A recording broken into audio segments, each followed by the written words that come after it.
Welcome to Sophia Coaching Center. Today PGTRB Max Unit 8 Differential Equations la linear equation of second order with constant coefficients பார்க்க போறோம். So இது வரைக்கும் வந்து linear equation of first order and first degree equations பார்த்தோம் இல்லையா? அதுல ஒரு 4 types பார்த்திருக்கோம்.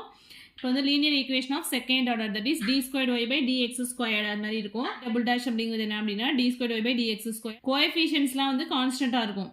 a b c இது எல்லாமே வந்து என்ன அப்படின்னா constant. y dash dy by dx and y double dash d squared y by dx squared. ஓகேவா? ஸோ சம் போடும்போது இன்னும் கிளியராக புரியும். ஸோ ஃபார்மேட்டில் இந்த ஃபார்மேட்டில் தான் நமக்கு ஈக்குவேஷன் இருக்கும். ஸோ இதில் காம்ப்ளிமெண்ட்ரி ஃபங்க்ஷன் அப்படின்னா என்ன அப்படின்னா இந்த ஈக்குவேஷனோட சொல்யூஷன் ஃபைண்ட் அவுட் பண்ணுறோம் இல்லையா, அதை தான் வந்து என்ன சொல்லுவோம் அப்படின்னா complimentary function, that is equal to 0 அப்படின்னு வச்சுட்டு சொல்யூஷன் ஃபைண்ட் அவுட் பண்ணுவோம். அதுதான் வந்து காம்ப்ளிமெண்ட்ரி ஃபங்க்ஷன்.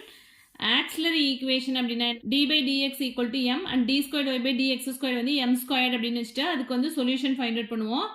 அதோட ஆக்சிலரி இந்த ஃபார்மேட்டில் உள்ள இந்த ஈக்குவேஷனோட ஆக்சிலரி ஈக்குவேஷன் எப்படி இருக்கும் அப்படின்னா இப்போ y டபுள் டேஷ் mனு சப்ஸ்டியூட் பண்ணால் am squared plus bm plus c equal to 0. ஓகேவா? ஸோ இந்த ஈக்குவேஷன் வந்து ஈக்குவல் டு 0ன்னு இருந்துச்சுன்னா அது வந்து என்ன சொல்லணும்னா காம்ப்ளிமெண்ட்ரி ஃபங்க்ஷன். ஸோ இங்கே வந்து சம் ஃபங்க்ஷன்ஸ் ரைட் சைடு இருந்துச்சு அப்படின்னா அது வந்து பர்டிகுலர் இன்டெக்ரல் அப்படின்னு சொல்லுவோம். ஸோ நெக்ஸ்ட் அது பார்ப்போம். ஸோ இதெல்லாம் வந்து ஆல்ரெடி ஸ்கூல் லெவலில் பார்த்த கான்செப்ட் தான். நெக்ஸ்ட் ஒரு தடவை ரீகால் பண்ணிக்கலாம்.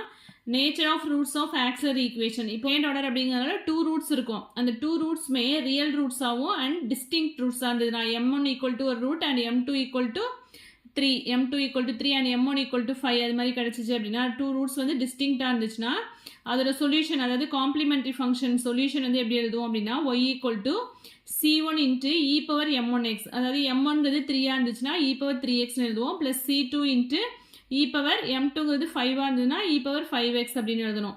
அதே நம்மளுக்கு அந்த ஈக்குவேஷனை வந்து சால்வ் பண்ணும்போது கிடைக்கிற ரூட்ஸ் வந்து ரியல் ரூட்ஸ் அண்ட் ஈக்குவலாக இருந்துச்சு அப்படின்னா m-1 the whole square equal to 0 அப்படின்னா m equal to 1, அதாவது 2 டைம்ஸ் வரும் இல்லையா, அதனால m1 m2 ரெண்டு ரூட்ஸ்மே ஈக்குவலாக இருந்துச்சு அப்படின்னா அதுக்கு எப்படி எழுதுவோம் அப்படின்னா y equal to c1x plus c2 into e power mx. இங்கே என்ன ரூட்ஸ் கிடச்சிருக்கோ அதை இங்கே சப்ஸ்டியூட் பண்ணுவோம். நம்ம வந்து ax plus b அப்படின்னு கூட எழுதலாம். இங்கே c1 c2 யூஸ் பண்ணுறதுக்கு பதிலாக இங்கே a b அது மாதிரியும் யூஸ் பண்ணி நம்ம ஸ்கூல் லெவலில் வந்து ax plus b யூஸ் பண்ணியிருப்போம். இங்கே வந்து a e power m1x plus b e power m2x. இங்கே வந்து c1 c2ங்கிற கான்ஸ்டன்ட் யூஸ் பண்ணியிருக்கேன்னா எந்த கான்ஸ்டன்ட் வேணாலும் யூஸ் பண்ணிக்கலாம்.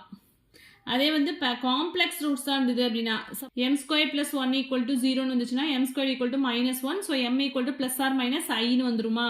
So i and minus i வந்து ரூட்ஸ் ரெண்டுமே வந்து காம்ப்ளெக்ஸ் ரூட்ஸ். ஸோ அது மாதிரி இருந்துச்சு அப்படின்னா இங்கே என்ன எழுதுறோம், y equal to e power alpha x. ஆல்ஃபாங்கிறது ரியல் பார்ட்டு, பீட்டாங்கிறது காம்ப்ளெக்ஸ் பார்ட். சப்போஸ் நம்மளுக்கு ப்ளஸ் ஆர் மைனஸ் ஐன்னு கிடச்சிச்சுன்னா அது எப்படி எழுதுவோம், 0 plus i and 0 minus i. அப்போ இங்கே ஆல்ஃபாங்கிறது 0 ஆகிடும், e power 0x c1 into cos ஐயோட கோஎஃபிஷியன்ட் வந்து இங்கே beta 1, so cos x plus c2 into sine x அப்படின்னு எழுதுவோம். ஸோ சம் போடும்போது இன்னுமே உங்களுக்கு கிளியராக புரியும். ஸோ சம்குள்ளே போகலாம். ஸோ வெறும் காம்ப்ளிமெண்ட்ரி ஃபங்க்ஷன் மட்டும் கேட்டிருந்தாங்க அப்படின்னா இந்த ஈக்குவேஷன் இருக்கு இல்லையா, அந்த கிவன் ஈக்குவேஷன் வந்து ஈக்குவல் டு 0 அப்படின்னு வச்சுட்டு நம்ம காம்ப்ளிமெண்ட்ரி ஃபங்க்ஷன் கண்டுபிடிக்கலாம். அதே வந்து ஈக்குவல் ரைட் சைடு வந்து சம் ஃபங்க்ஷன்ஸ் ஆஃப் எக்ஸ் இருந்தது அப்படின்னா அதோட சொல்யூஷன் எப்படி ஃபைண்ட் அவுட் பண்ணணும்னா பர்டிகுலர் இன்டெக்ரல் ஃபைண்ட் அவுட் பண்ணிட்டு y equal to complimentary function plus particular integral. இதான் வந்து இதோட இந்த ஈக்குவேஷனோட சொல்யூஷன். ஓகேவா?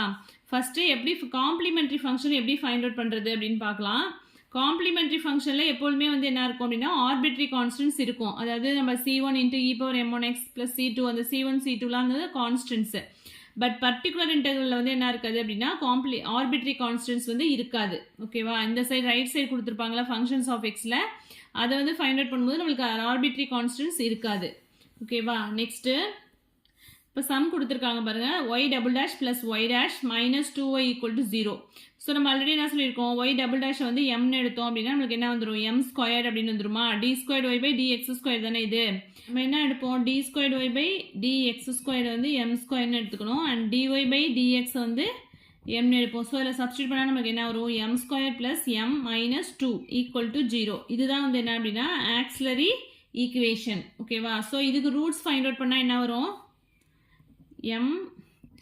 m plus 2 and m minus 1 அப்படிமா. ஸோ மல்டிப்ளை பண்ணும்போது -2 வரும் அண்ட் சப்ராக்ட் பண்ணும்போது 1 வந்துடும். ஸோ இதில் ரூட்ஸ் வந்து என்ன அப்படின்னா m equal to 1 and m equal to -2. ஓகேவா? ஸோ நம்ம என்ன பார்த்துருக்கோம் ஆல்ரெடி, ரூட்ஸ் வந்து ரியல் ரூட் கிடச்சிருக்கு, அதே மாதிரி டிஸ்டிங்க்ட் ரூட்ஸாக இருக்குது. ஸோ இதில் காம்ப்ளிமெண்ட்ரி ஃபங்க்ஷனை என்ன கிடைக்கும் c1 into e power m1x அப்படின்னு எழுதுவோமா c1 into e power m1x plus c2 into e power m2x நமக்கு c1 into m1ங்கிறது 1 and m2ங்கிறது -2 so e power m1ங்கிறது 1 substitute பண்ணா x னு வந்துரும் plus c2 into e power m2ங்கிறது -2 so x னு வந்துருது இது வந்து என்ன காம்ப்ளிமெண்டரி ஃபங்க்ஷன் அதே சொல்யூஷன்ங்கிறது நம்ம என்ன பார்த்திருக்கோம் solution y equal to complementary function plus particular integral இங்கே பர்టిక్యులர் இன்டெக்ரல் கண்டுபிடிக்கிறதுக்கு இங்கே 0 ன்னு இருக்கிறதுனால அது 0 தான் பர்టిక్యులர் இன்டெக்ரல் இங்கே கிடையாது so y equal to c1 e power x plus c2 e power -2x இதான் இந்த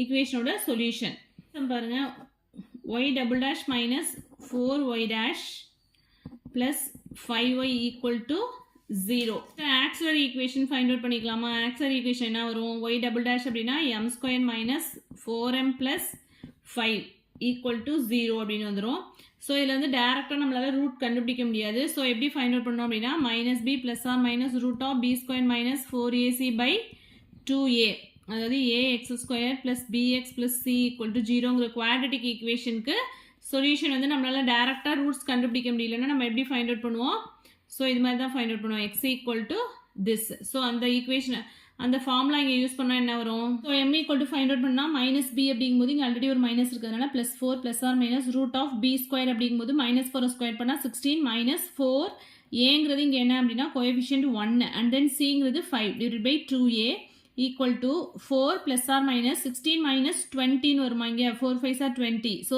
-20 plus 16 we can get -4 so root of -4 அப்படிங்கும்போது இங்கே என்ன வந்துரும் 2i அப்படின்னு வந்துரும் 4 plus or minus 2i divided by 2 so 2 ஆல காமனா 2 டேர்ம்ஸையும் டிவைட் பண்ணோம் அப்படின்னா 2 plus or minus i அப்படின்னு வந்துருது நமக்கு ரூட் ஸோ நம்மளுக்கு என்ன கிடைச்சிருக்கு அப்படின்னா m equal to 2 plus or minus i அதாவது இங்கே alpha equal to 2 and beta equal to 1 imaginary root இருந்துச்சு அப்படின்னா நமக்கு வந்து சொல்யூஷன் என்ன வரும் அப்படின்னா y equal to e power இங்கே என்ன போடுவோம் e power alpha x into c1 into cos beta x plus c2 into sine beta x அப்படின்னு போடுவோமா ஸோ அதில் சப்ஸ்டிட் பண்ணுவோம் இங்கே பர்டிகுலர் இன்டெக்ரல் 0 தான் ஸோ ஒன்லி காம்ப்ளிமெண்டரி ஃபங்க்ஷன் மட்டும் ஃபைண்ட் அவுட் பண்ணோன்னா நமக்கு சொல்யூஷன் அவ்வளோதான் ஸோ e பவர் ஆல்ஃபாங்கிறது 2 so e power 2x c1 into cos பீட்டாங்கிறது 1 ஸோ cos x எழுதிக்கலாம் c2 into sin பீட்டாங்கிறது 1 ஸோ sin x வந்துடும் ஸோ இதான் சொல்யூஷன் நெக்ஸ்ட் வந்து தேர்ட் கொஸ்டின்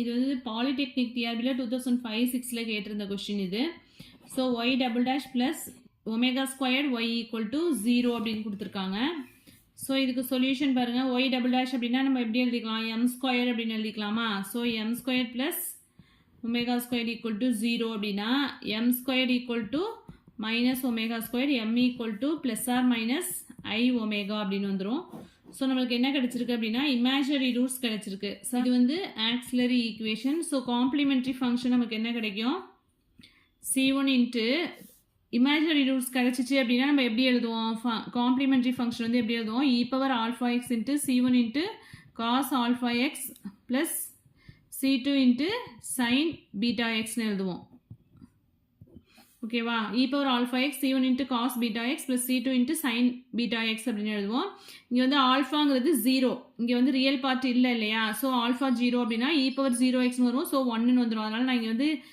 எழுதலை c1 into cos பீட்டாங்கிறது என்ன அப்படின்னா omega so cos omega x plus c2 into sin omega X அப்படின்னு வந்துடும் ஸோ இதுதான் வந்து காம்ப்ளிமெண்டரி ஃபங்க்ஷன் இதுதான் வந்து சொல்யூஷன் கூட ஆல்வேஸ் ஈக்குவல் டு ஒய் இதுதான் இந்த சம்மோட சொல்யூஷன் இது வந்து பாலிடெக்னிக் டிஆர்பியில் 2005-06 கேட்டிருந்தாங்க ஸோ சிந்தட்டிக் டிவிஷன் யூஸ் பண்ணி போடணும் இங்கே வந்து m³ minus 3m square plus 0m plus 4 அப்படின்னு எழுதுவோம் ஸோ இதை எப்படி டேரெக்டாக ஃபைண்ட் அவுட் பண்ணலாம் அப்படின்னா இங்கே வந்து ரூட்ஸ் பாருங்களேன் ஆல்டர்னேட்டிவ் ரூட்ஸை வந்து ஆட் பண்ணுங்கள் இங்கே வந்து 1 இங்கே 0 இருக்குது ஸோ 1 வருதா ஆல்டர்னேட்டிவ் டேர்மோட கோஎஃபிஷியன்ஸ் வந்து ஈக்குவலாக இருந்துச்சுன்னா இங்கே வந்து 0 இருக்குது இங்கே 1 இருக்குது அப்போ இது 1 equal to next alternative term வந்து செகண்ட் டேர்மும் ஃபோர்த் டேர்மும் இதோட கோஎஃபிஷியன்ட் என்ன இருக்குது இங்கே 4 இருக்குது இங்கே -3 இருக்குது ஸோ இங்கே 4 - 3 என்ன வரும் 1 அப்போ இது ரெண்டு இப்படி ஆல்டர்னேட்டிவ் டேர்மோட கோஎஃபிஷியன்ஸ் ஈக்குவலாக இருந்துச்சுன்னா கண்டிப்பாக -1ங்கிறது என்னவா இருக்கும் ஒரு ரூட்டாக இருக்கும் 0 தான் இங்கே அசைன் பண்ணுவோம் ஸோ 1 வந்துடும் இங்கே வந்து என்ன ஆல்டர்னேட்டிவ் டேர்ம்ஸோட கோஎஃபிஷியன்ஸ் வந்து ஈக்குவலாக இருக்கிறதுனால இங்கே -1 கண்டிப்பாக ரூட்டாக இருக்கும் ஸோ -1 ரூட்டாக நான் எடுத்துக்கலாம் ஸோ ரிமைனிங் டேர்ம்ஸை வந்து ஈக்குவேஷனாக எழுதிக்கலாம் m² - 4m + 4 ஸோ இங்கே நமக்கு என்ன கிடைக்கும் -2 அண்ட் -2 வந்து ரூட்டாக இருக்கும். தட் இஸ் ஃபேக்டர் வந்து m-2 m-2. ஸோ ரூட் வந்து சேம் ரூட்ஸ் கிடைச்சிருக்கு, ஒன்று வந்து டிஸ்டிங் ரூட்ஸ். ஸோ ஜெனரலாக நம்ம எப்படி எழுதுவோம், ae பவர் ஆல்ஃபா எக்ஸ்னு எழுதுவோம். ஆல்ஃபாங்கிறது இங்கே -1. So ae power -x plus இங்கே வந்து சேம் ரூட்ஸாக இருந்தால் நம்ம எப்படி எழுதுவோம், c1x ப்ளஸ் c2ன்னு எழுதுவோம்ல. அதுக்கு பதிலாக நான் இங்கே bcன்னு யூஸ் பண்ணியிருக்கேன், அவ்வளோதான். கான்ஸ்டன்ட் என்ன வேணாலும் யூஸ் பண்ணிக்கலாம். So bx plus c into e power 2x. Next sum பாருங்க, d power 4 minus 4d cube plus 8d square minus 8d plus 4 into y equal to 0.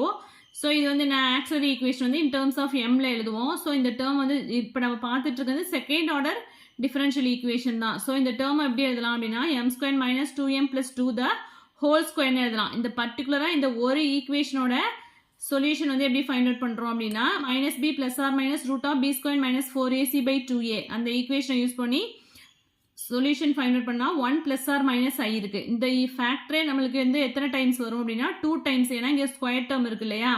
So நம்ம சொல்யூஷன் எப்படி எழுதணும் அப்படின்னா y equal to e power real part வந்து என்ன இருக்கு 1. So e power ஆல்ஃபாங்கிறது இங்கே 1ங்கிறதுனால e power எக்ஸ்னு வந்துடும். And then c1 plus c2 into இங்கே வந்து நான் இமேஜரி ரூட்ஸும் வந்து 1 தான் இருக்குது. ஸோ காஸ் எக்ஸ்னு வந்துடும். Plus c3 plus c4 into sin x வந்துடும். ஏன் வந்து c1 plus c2 போட்டிருக்கோம்னா இங்கே வந்து ட்வைஸ் வந்திருக்கு இந்த ரூட்ஸ், அதனால தான் வந்து c1 plus c2 and c3 plus c4 use பண்ணியிருக்கோம். c1 c2 c3 c4லாம் இங்கே வந்து ஆர்பிட்ரரி கான்ஸ்டன்ட்.